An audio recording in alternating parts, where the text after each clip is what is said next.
स्वागत है आप सभी का। आपके साथ मैं हूं ममता तिवारी। शुरुआत इस बुलेटिन की करते हैं। सबसे पहले बड़ी खबर राजसमंद से आपको देंगे, जहां पर आरएएस परीक्षा का आयोजन जारी है।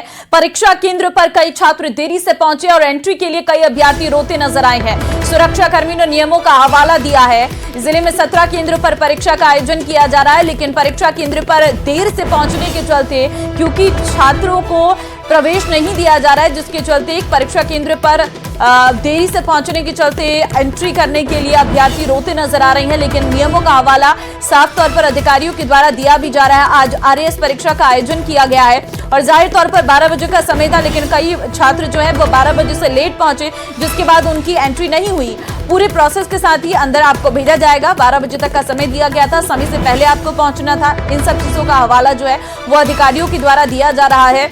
देखिए, परीक्षा केंद्र पर कई छात्र देरी से पहुंचे, जिसके कारण उन्हें अंदर जाने नहीं दिया गया और इसी दौरान हंगामा भी देखने को मिला है। एंट्री के लिए कई अभ्यर्थी रोते नजर आ रहे हैं। हालांकि पहली बार नहीं है इस तरह से परीक्षाएं जब आयोजित होती हैं तो देरी से पहुंचने के कारण कई छात्रों की परीक्षा वो लोग नहीं दे पाते हैं। और इसी तरीके से क्योंकि 12 बजे का समय दिया गया तो उससे पहले आपको पहुंचना था। और अब कोटपुतली से भी खबर है, जहां पर आरएएस परीक्षा के दौरान हंगामा देखने को मिला है। बीएड कॉलेज में परीक्षार्थियों का यह हंगामा है। प्रबंधन पर गुमराह करने का आरोप लगाया गया है। परीक्षा केंद्र में प्रवेश नहीं देने का आरोप लगाया है। पुलिस ने बाहर खड़े परीक्षार्थियों को वहां से हटाया है। तो देखिए, बीएड कॉलेज में परीक्षार्थियों का यह हंगामा देखने को मिला है। आरएएस की परीक्षा आज हो रही है, इस दौरान यह हंगामा हुआ है। प्रबंधन पर गुमराह करने का आरोप जो है वो इन परीक्षार्थियों के द्वारा लगाया गया है। इनके परिजन भी पहुंचे हैं। परीक्षा केंद्र में प्रवेश नहीं देने का आरोप लगाया गया है। आपको बता दें कि पुलिस ने बाहर खड़े परीक्षार्थियों को वहां से हटाया है, जिस पर विरोध भी देखने को मिल रहा है। तो आप देख सकते हैं कहासुनी किस तरीके से पुलिस कर्मियों के बीच में और परीक्षार्थियों के बीच में होती हुई नजर आ रही है। अब उन्होंने प्रबंधन पर गुमराह करने का आरोप भी लगाया है।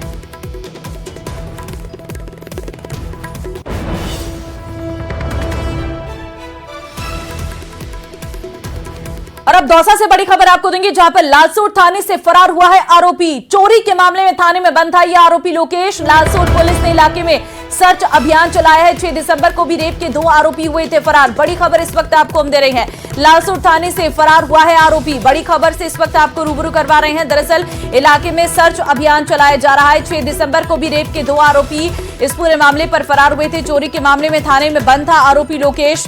बड़ी खबर से इस वक्त आपको रूबरू करवा रहे हैं। 6 दिसंबर को भी रेप के 2 आरोपी यहां से फरार हुए थे, लेकिन जेल में बंद आरोपियों के फरार होने का यह सिलसिला जब बढ़ रहा है तो बड़ा सवाल है कि आखिर थाने से कैसे फरार हो जा रहे हैं ये आरोपी। आशीष हमारे संवाददाता फोन लाइन पे हैं। आशीष, लालसोट थाने से एक और आरोपी फरार होने का मामला सामने आया है।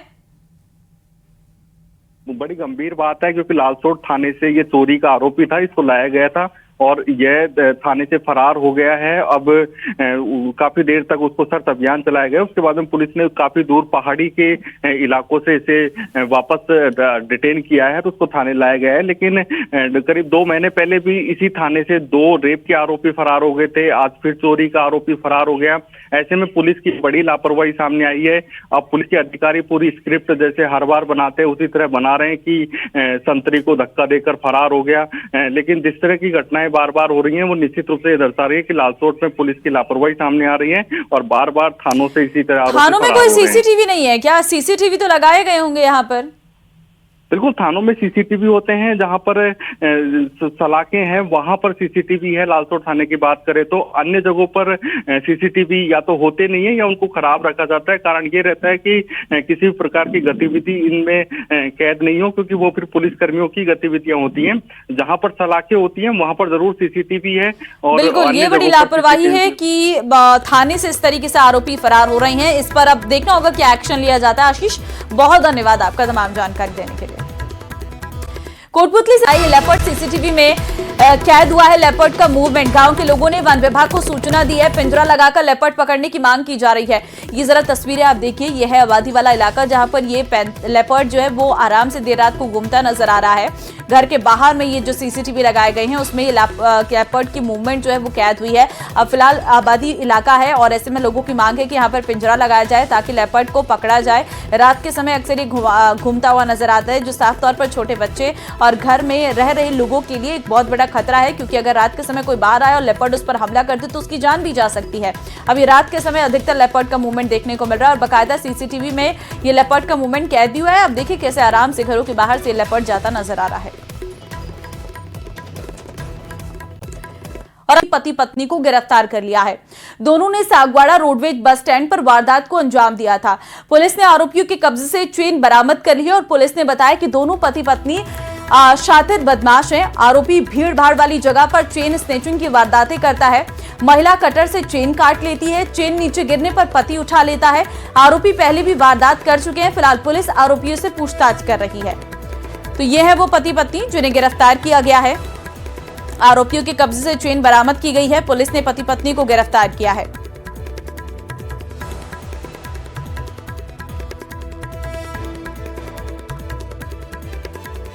मेरे गले में जो पहनी हुई चेन लगभग 1.5 तोला वजनी सोने की चेन थी, जिसको झपट्टा मार के तोड़कर अज्ञात बदमाशन लेकर चले गए। वगैरह रिपोर्ट पर थाने पर मुकदमा दर्ज किया गया। 2 संदिग्धों बाबूलाल व उसकी पत्नी लक्ष्मी उर्फ सुंदरी को डिटेन किया, जिससे मनोवैज्ञानिक तरीके से और सख्ती से पूछताछ की तो उसने जुर्म करना स्वीकार किया तथा जो चेन लूटी गई वो चेन बरामद की गई है। उक्त दोनों को गिरफ्तार कर अग्रिम अनुसंधान जारी है। श्रीगंगानगर से बड़ी खबर है। केसरी सिंहपुर में चोरों ने एक घर पर धावा बोला है। परिजनों के जागने से झड़प में भागे दोनों चोर। केसरी सिंहपुर के सुभाष पार्क के पास की यह घटना है। चोरों के पास धारदार हथियार भी मौजूद थे। सीसीटीवी कैमरे में कैद हुई चोरों की ये करतूत। बड़ी खबर से इस वक्त आपको रूबरू करवा रहे श्रीगंगानगर से बड़ी खबर है, जहां पर परिजनों के जागने से हुई झड़प में भागे हैं दोनों चोर। बड़ी खबर इस वक्त आपको बता रहे, चोरों ने घर पर धावा बोला है। केसरी सिंहपुर के सुभाष पार्क के पास की ये पूरी घटना है। चोरों के पास धारदार हथियार भी मौजूद थे। सीएम भजनलाल शर्मा, बीजेपी कार्यकर्ताओं ने सीएम का स्वागत भी किया है। तो बड़ी खबर से इस वक्त आपको रूबरू करवा रहे हैं, जहां पर करौली से एक खबर सामने आई है कि नादौती में वसंत पंचमी मेले का आयोजन किया गया है, जहां पर मुख्यमंत्री अपने विशेष विमान से पहुंचे हैं और जहां पर हेलीपैड पर भाजपाइयों ने उनका स्वागत किया है। मेले में शिरकत कर रहे हैं सीएम भजनलाल शर्मा। इस वक्त जानकारी निकलकर सामने आई है। फिलहाल बीजेपी कार्यकर्ताओं ने सीएम का यहां पर स्वागत किया है। तो बड़ी खबर से इस वक्त आपको रूबरू करवा रहे हैं। दरअसल मेला लगा हुआ है और यहां पर सीएम का माला साफा पहनाकर स्वागत किया गया है। दर्शन और पूजा के बाद किसान सम्मेलन को अब संबोधित जो है वो मुख्यमंत्री करेंगे। करौली पहुंचे हैं। जगन्नाथ मंदिर परिसर में मेले का आयोजन किया गया है, जिसमें शिरकत करने के लिए पहुंचे हैं प्रदेश के सीएम। आज बसंत पंचमी है और ऐसे में मेले का आयोजन किया जाता है नादौती में जगन्नाथ मंदिर परिसर में। तो इसी में मेले में शिरकत करने के लिए मुख्यमंत्री यहां पर पहुंचे हैं। दिल्ली का भी उनका कार्यक्रम आज है के निर्देश दिए। आर्टिकल बस्ती में 15 लाख की लागत से सड़क नाली का निर्माण हुआ, तो वहीं गांधीनगर में 8 लाख की लागत से निर्माण कार्य होगा। विधानसभा अध्यक्ष वासुदेव देवनानी ने कहा कि निर्वाचन क्षेत्र में लगातार विकास के काम किए जा रहे, जिससे कि आम जनता को किसी तरह की परेशानी ना हो। पानी, बिजली सहित सड़क नाली पर भी फोकस किया जा रहा। इसके साथ ही पर्यटन स्थलों को भी बढ़ावा देने पर फोकस कर आम जनता को राहत पहुंचाई जा रही है।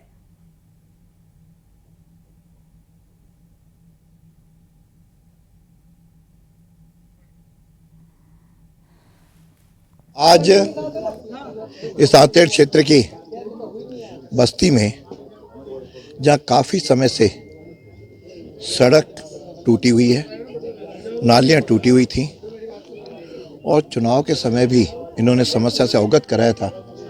मैंने इनसे वादा किया था कि मैं इसको बनवाऊंगा। आज उस वादे को पूरा करने के लिए यहाँ पर 15 लाख की लागत से सड़क और नाली बनने जा रही है। भीलवाड़ा के पूर्व सांसद सुभाष चंद्र बहेड़िया, विधायक अशोक कोठारी सहित टेक्सटाइल व्यापारियों ने केंद्रीय बजट की जमकर तारीफ की। साथ ही बजट को लेकर हर वर्ग और आम आदमी का बजट बताया। साथ ही कहा कि 12 लाख तक इनकम टैक्स में छूट मिलने से हर वर्ग के लोगों को फायदा मिलेगा।